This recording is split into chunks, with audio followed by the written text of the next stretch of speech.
avoid volatility. If over a period of time something happens, the rupee depreciates or the rupee appreciates, then there should be no matter of concern. I think by and large the RBI has done a good job in managing the external sector, and that is the reason why, as you said, theologies which were being preached to us by the West, and we were being criticized for not following that theology. The same people are turning to us and telling us that you have managed your affairs better than most. As far as the banks are concerned, Suresh Prabhuji, as you know, we have a large public sector in the banking sector. Government is the majority owner. And apart from the regulation of the RBI, the banks, controlled by the government, have also been conservative. Now, sometimes conservatism is a bane. Sometimes it turns out to be a boon. This time it has turned out to be a boon because whether it's the exchange market or it's the banking sector, our conservatism has stood us in good stead because we have not gone into derivatives. That's right. We have not become, reckless with derivatives. And that's why we are safe. Just take, for example, one little thing. There are derivatives on the exchange, the foreign exchange market with regard to exports. That's right. And many exporters have lost a lot of money because they thought that they will make money in future.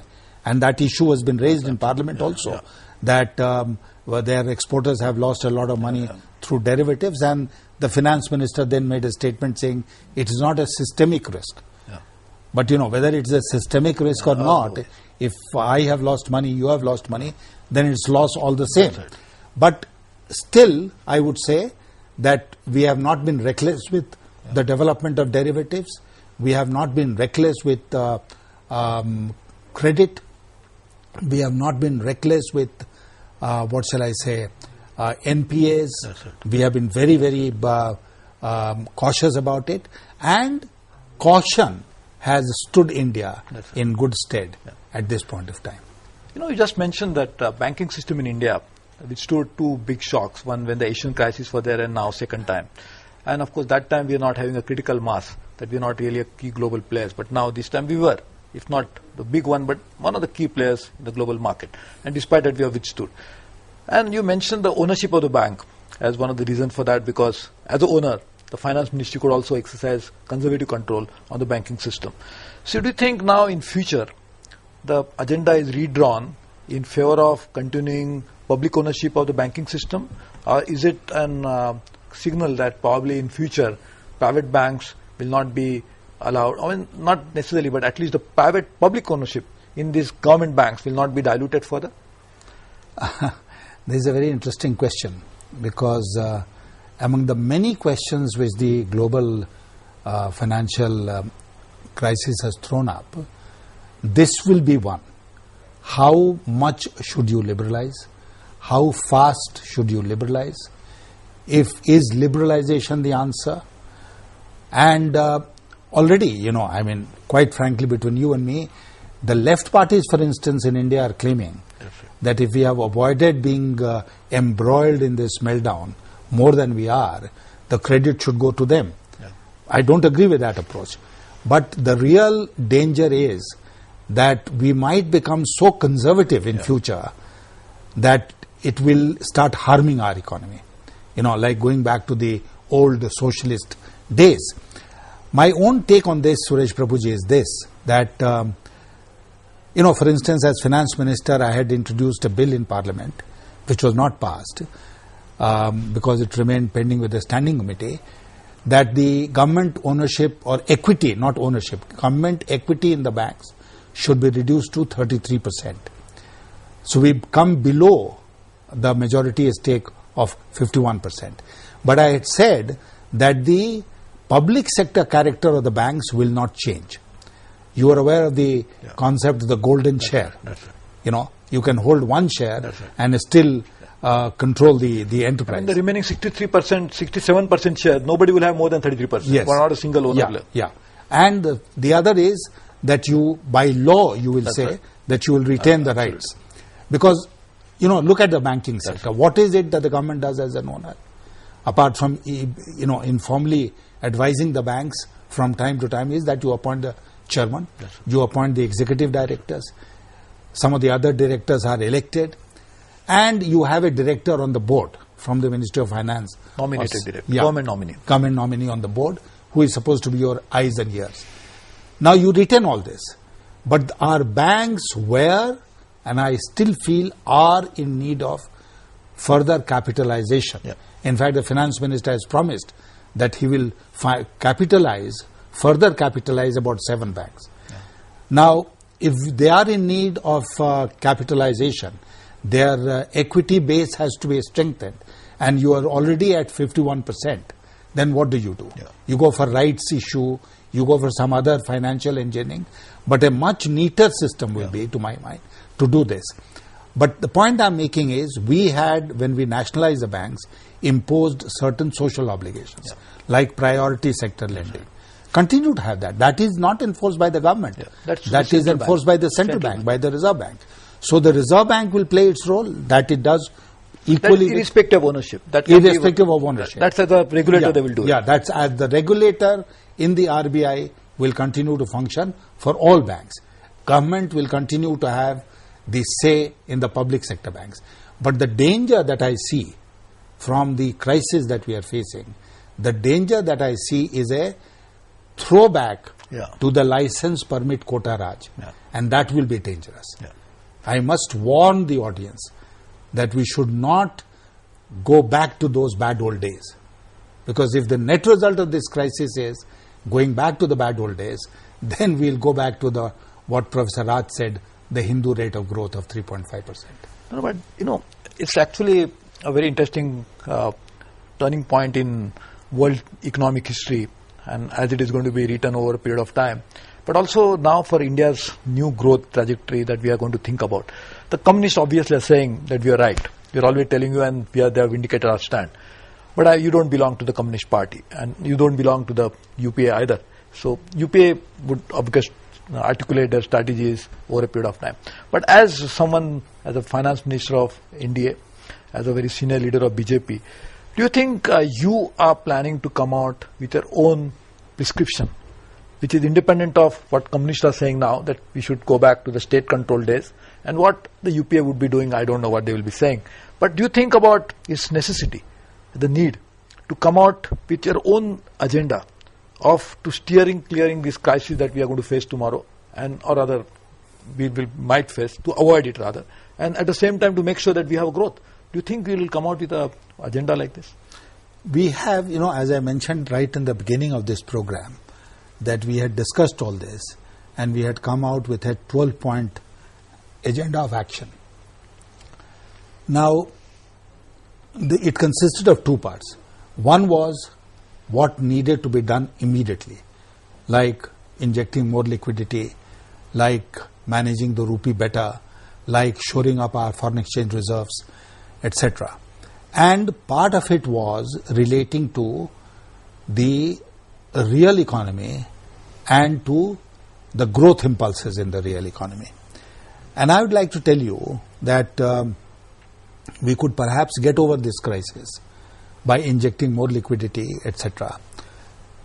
But the most important question to my mind is is arising from the fact that there is a crisis of confidence today. It's the crisis of confidence which is not permitting banks to lend.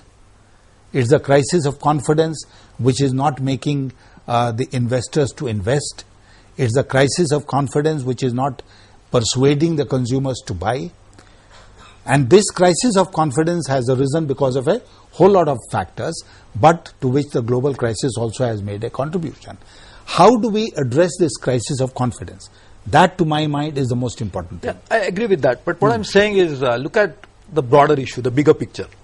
Now, for a long time we thought, because, the whole world was following that model, that we really need to follow market economy, privatize, liberalize, go to the market, let market decide, market will do no wrong. If at all you want to do it, regulate them through a regulation. And now, there was the other model which was practiced earlier, particularly in the USSR, was very strong. Completely state-controlled economy, planned economy. So now we were trying to have mixed economy for some time, again with some disastrous results in the past. So now we need to have this bigger picture, which probably your party would like to articulate for the future. What should be the future strategy for growth in India? Yeah, I think it's a very important question that you have raised. And my answer to that will be this, that, just as after the collapse of the Soviet Union, we said communism was dead, socialism was dead. And today we are talking about the death of capitalism. Yeah. And earlier you mentioned about the disastrous results of the kind of mixed economy that we practiced. My prescription is this: ideas don't die. Yeah. What is communism or socialism? Communism and socialism are basically to provide equality of opportunity. Communism and socialism are for a good quality of life to the lowest stratum of society. And nobody can quarrel. No capitalist can quarrel with these ideals. In fact, in most thoroughly capitalist country, the quality of life at the lowest level was better than in the socialist or communist countries. Now, therefore, those ideas are not dead. They must continue to remain in our list of ideas. Second, unbridled capitalism, crony capitalism, is something which we have never supported and we should never support. I believe that market is a mechanism for an efficient allocation of resources. An economy must be efficient. An efficient economy can only be efficient in a competitive environment. And therefore, you don't rule out competition. Now, what is it there, therefore? The state will have must continue to have a major role to play. The regulators, which are independent of the state, independent of the market, must have a major role to play. And within this framework, you go for allocation of resources through the market and through the government's budget. In fact, I am a great believer in the fact that by all means have public-private partnership. But government cannot shirk its responsibility to decisively intervene in the infrastructure sector in order to build world-class infrastructure in India. By all means, go and get whatever private partnership. But if private partners are not coming, don't wait, don't hesitate, go on your own. Let's have thousands of megawatts of electricity. You've been a power minister. And I agree with a member of Rajya Sabha who made this point yesterday. What prevents us from telling the NTPC, go and set up thousands of megawatts of power projects in this country? Let's build roads. Let's build rural roads. Let's improve the rural infrastructure. If we concentrate only, Suresh Prabhuji, only on infrastructure, I think the economy will move faster. That's right. And we will be helping create or give a better quality of life to our people. And in fact, that's something which we can even learn from China, because China created only infrastructure. When people are asking who is going to use it, they said if you create it, then only people will use it. And now we see that China is growing at more than 10%. In fact, creation of infrastructure itself added to the growth story. Based on that, of course, using that as a platform, so many industrial activities started, and now China GDP more than 50% comes from manufacturing. So that's a great thing. Just coming to issue of this current issue that we are facing today in India, is you introduced a very landmark legislation in the Parliament called Fiscal Responsibility and Budget Management Act. So many people think today that FRBM, there are of course two very big school of thoughts. There are people who are saying the FRBM is real savior for India because that will ensure that government do not just keep spending money and put future generation to risk of not having anything to enjoy, and they will have to only pay taxes to pay for the previous debts. That's one school of thought. Others are saying that we need more public expenditure. But before we answer this question in yes or no, we really need to see that under the FRBM, because of the provisions of that act, now the Parliament is now knowing that how much of the total government assets and total liabilities. If you look at the figures, very interestingly, the assets are far lower than the government's total liabilities. That means it is very clear that government in the past borrowed for meeting revenue expenditure. So this particular legislation, what do you think in this today's context when we really need to spend more, or we should try to kickstart the economy? Do you think FRBM still has a relevance in today's times? Yes, I think it's a very useful piece of legislation, and that is why when I became finance minister, I worked on that legislation and we got it passed through Parliament. We were talking earlier, you mentioned fiscal deficit and revenue deficit. Our viewers would know the distinction perhaps, but let me explain. Fiscal deficit is the gap between the total expenditure of the government and the total receipts of the government. Now this gap is met by borrowing from the market. This is fiscal deficit. The revenue deficit is the revenue expenditure of the government and the gap between the revenue income of the government. Now revenue expenditure, as you know, is normally considered to be unproductive expenditure, like we are spending on establishment, like we are spending on interest payment, like this. So if revenue expenditure is unproductive expenditure, non-productive expenditure, and we run large revenue deficits, which means that you have less money to spend on investment, on capital account. Now for the last 40 years, this country has been running huge revenue deficits. When we are talking in terms of eliminating the deficit, we are basically targeting the revenue deficit. Please don't increase your unproductive expenditure. Now, and borrow to pay for the unproductive expenditure. Borrow to pay. You first take your capital surplus also to finance your revenue deficit, and then borrow from the market to do this. Now, one thing like your entire borrowing goes to finance the plan.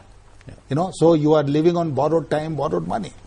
The point I'm making is revenue deficit should be eliminated. We had said revenue deficit should be eliminated should have been eliminated by 2007-8.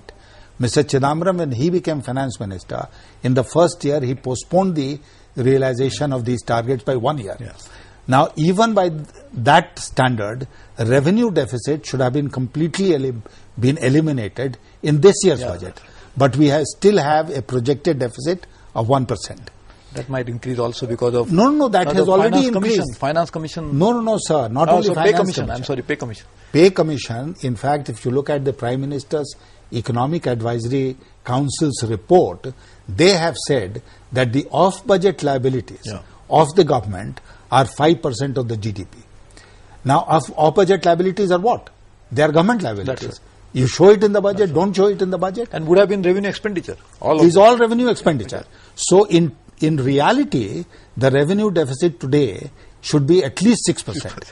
And the fiscal deficit should be 7.5% or 8.5%.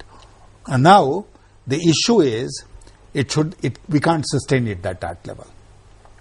Because then the government is going into the market and borrowing all the surplus money. So where is the money left for the private investment? That is the bane of this. That is why revenue deficit has to be eliminated. I will have absolutely no quarrel if we borrowed, let's say, 3% of the GDP, which will be, let's say, 150,000 crore rupees, 1,50,000 crore rupees, and spent it on infrastructure. On roads or buildings? Roads, buildings, power projects. I'll have in fact, this is a suggestion that we have made, that we should set up a sovereign fund out of our foreign exchange reserves. And let's say we have a sovereign fund of $25 billion. Lend it to Indian private sector. Lend it to the public sector. Lend it to whoever wants to borrow from it. And invest it in infrastructure. So, money should not be a constraint on infrastructure development. If we follow this path, then we are going to come out of this crisis. So you still think that FRBM is required, and you think all these measures required to be taken. So what was being heard from you?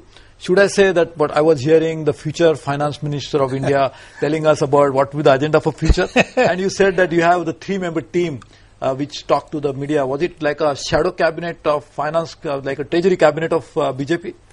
It's like this, sir. First, as I said right in the beginning, the finance ministry job is eminently avoidable in the next government. So I think we'll look for some other portfolio for you in the next government. So thank you very much for joining us, Mr. Sinha. I think I wanted to talk to you on so many issues, maybe some other day because our time is running out. Thank you very much. Thank you very much for joining in. This was Mr. Yashwant Sinha, the former Finance Minister of India, member Rajya Sabha, talking to us about economic situation that is prevailing in India and what should be the way out to avoid the type of situation that we are facing in the US. So I'm sure you would have learned a lot, and we'll like to learn more from someone else in the next week when we'll be joined by another distinguished guest to whom we'll be talking about the issues concerning you and me. So please join us next week. This is Suresh Prabhu bidding you goodbye in Top Shot. Bye-bye.